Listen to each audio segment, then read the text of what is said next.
Breaking news. India का Pinaka rocket system एक बड़े फ्रेंच डिफेंस कंपटीशन में फाइनलिस्ट बन गया है। ये हमारे देश के लिए गर्व का पल है।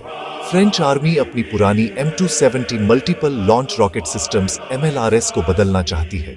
इंडिया का अपना पिनाका साउथ कोरिया के शानदार K239 चुनमू सिस्टम के साथ सीधे और सीरियस मुकाबले में है।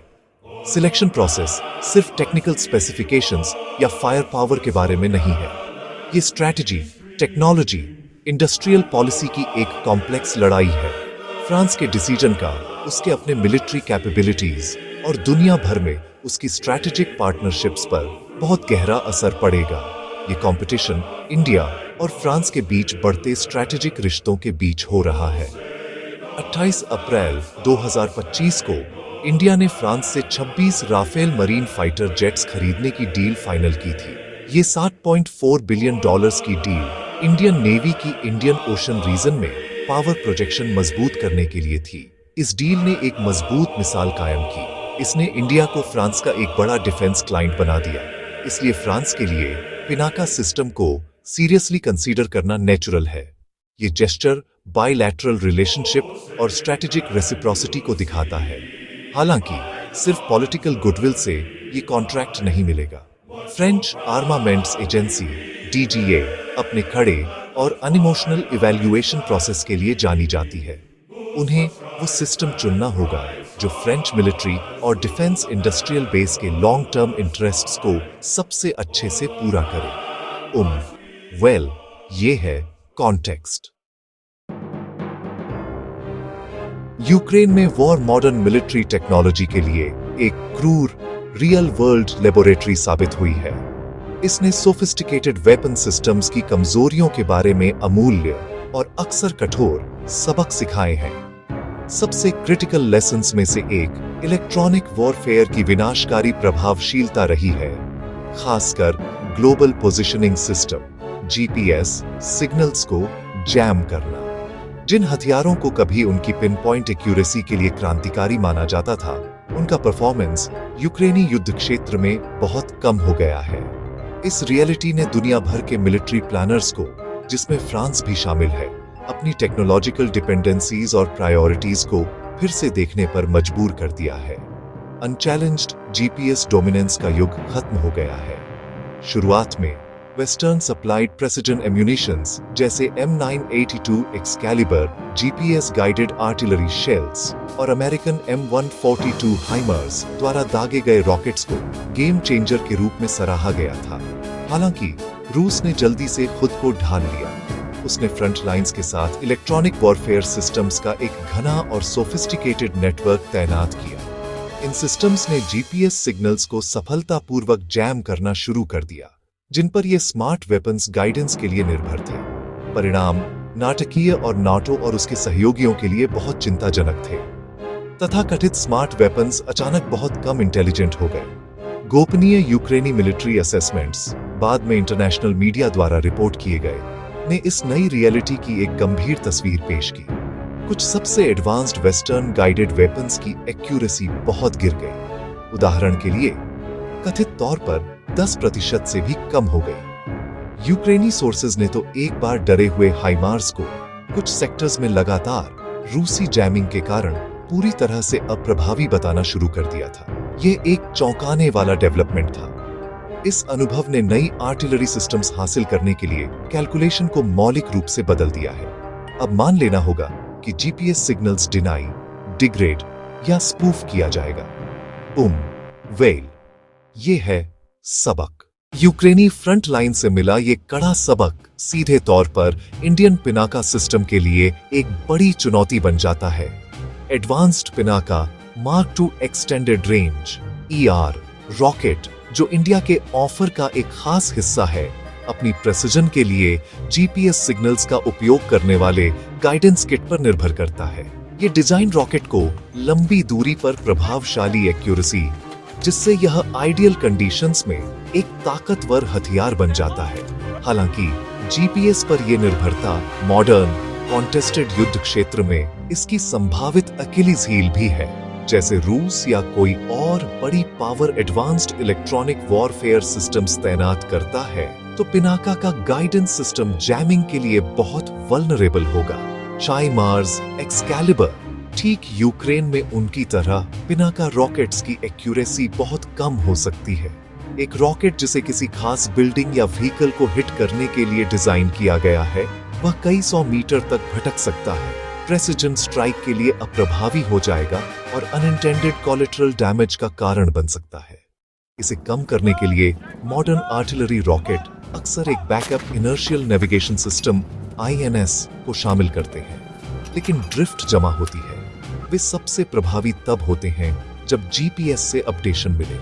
एक लंबे GPS डिनाइड एनवायरनमेंट में INS ओनली रॉकेट का एक्यूरेसी डिग्रेड होता जाता है।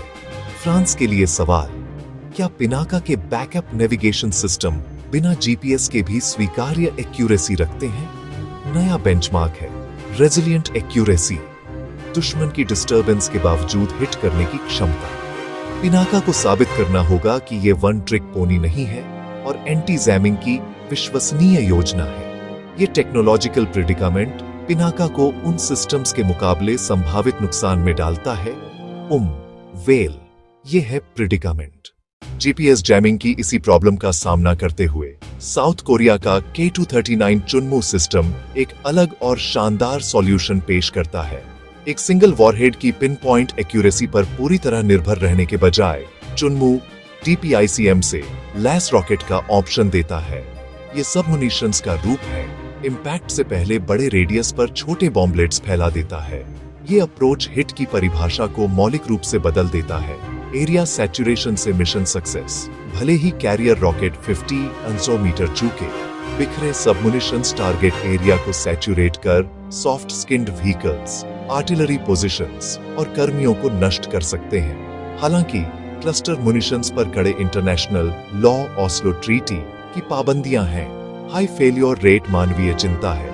न तो फ्रांस, न तो साउथ कोरिया, न ही इंडिया इस ट्रीटी के सिग्नेटरी हैं। फिर भी पॉलिटिकल एथिकल प्रेशर मौजूद। साउथ कोरिया ने सेफ क्लस्टर टेक में निवेश किया। लो फेल्योर रेट, कुछ में सेल्फ डीएक्टिवेशन। रिपोर्ट्स के अनुसार वपना 0.1% फेल्योर रेट, 0.1% थ्रेशोल्ड से कम। ये कम डड रेट मानवीय जोखिम घटाने का कमर्शियल तर्क देता है। इंडिया के पास अभी बराबर तैनात या सिद्ध सुरक्षित क्लस्टर टेक्नोलॉजी नहीं है। ये पिनाका के लिए एक टैक्टिकल गैप है। GPS डिनाइड एनवायरनमेंट में DPICM चुनमू का सीक्रेट वेपन बनता है, कानूनी एथिकल सीमाओं के भीतर। इस कंपटीशन में एक और क्रिटिकल फैक्टर है इंडस्ट्रियल इंटीग्रेशन और फ्यूचर एक्सपोर्ट पोटेंशियल।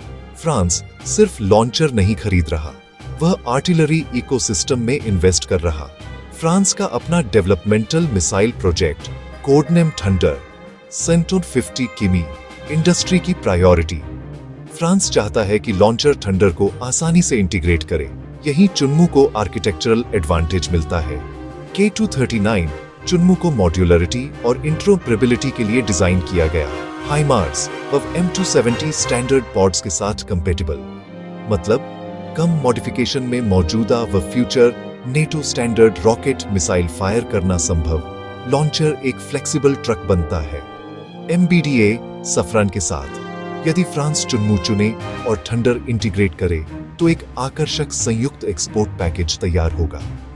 वे कंबाइंड फ्रैंको कोरियन सिस्टम को मिडिल ईस्ट, UAE, सऊदी में मार्केट कर सकते हैं, जहां US सिस्टम्स पर पॉलिटिकल बाधाएं हैं।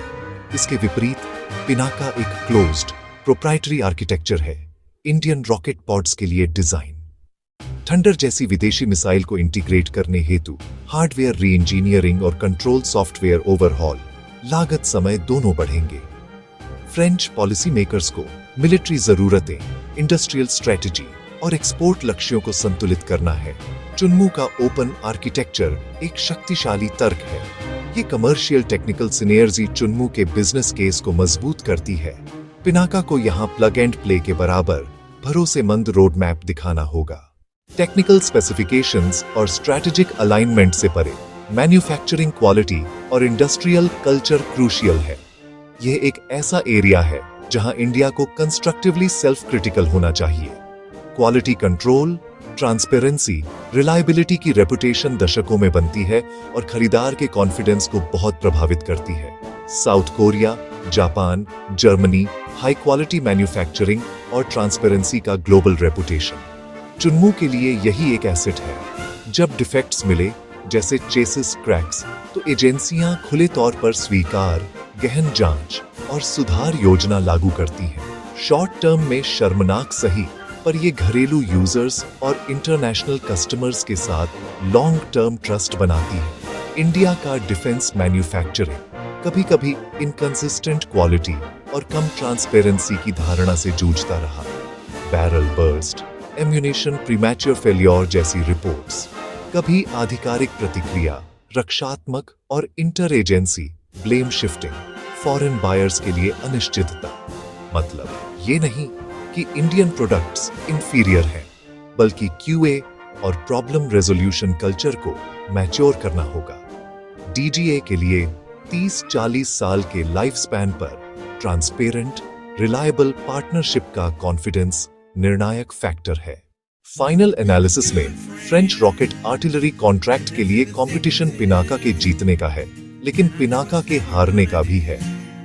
जीत का रास्ता संकरा है। इसके लिए स्ट्रैटेजिक लीवरेज, टेक्निकल ईमानदारी दोनों की जरूरत है। पिनाका के पास सच्चा अवसर है।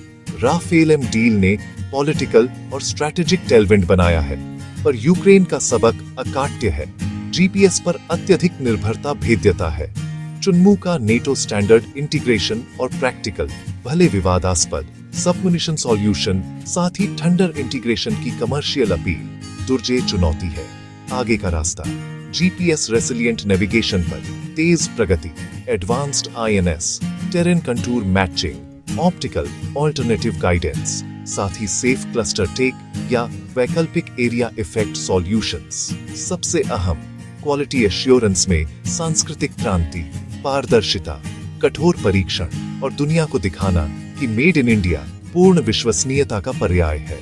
वास्तविक सुधार पर आधारित जीत सिर्फ पॉलिटिकल सद्भावना से अधिक मूल्यवान होगी, इंडिया को डिफेंस प्रोड्यूसर के रूप में स्थापित करेगी। यही सच्चा इनाम है। जय हिंद। 구독과 좋아요는 좋은 영상 제작에 도움이 됩니다.